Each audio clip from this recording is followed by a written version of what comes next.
বগুড়ার শাঁখারীয়া এলাকায় আগাম আলু উৎপাদন অনেক বৃদ্ধি পেয়েছে। গত বছরের চেয়ে এবছরের লক্ষ্যমাত্রা একটু হলেও বেশি, তবে জমিতে কৃষক আলু বিক্রি করছে ৯০ টাকা কেজি দরে, যা বাজারে গিয়ে বিক্রি হচ্ছে ১৪০ থেকে ১৫০ টাকা। সেখান থেকে বিস্তারিত জানাচ্ছেন উত্তরাঞ্চলীয় ব্যুরো প্রধান চপল সাহা। ধন্যবাদ।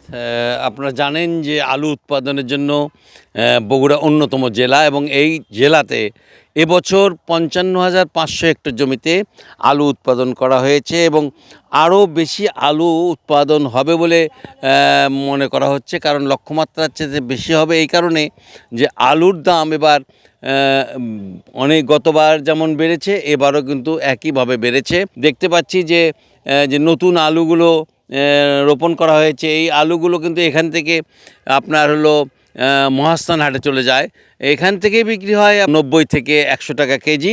মহাস্থান হাটে গিয়ে সেটা হয়তো ১২০ টাকা কেজি, তারপর সেটা আবার বগুড়ার বিভিন্ন বাজারে গিয়ে বিক্রি হয়, দেখা যায় যে ১৪০ থেকে ১৫০ টাকা কেজি।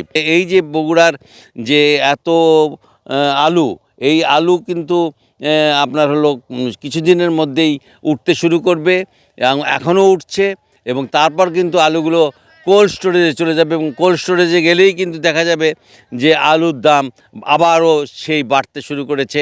মোটামুটি এই ছিল আমার কাছে সর্বশেষ সংবাদ।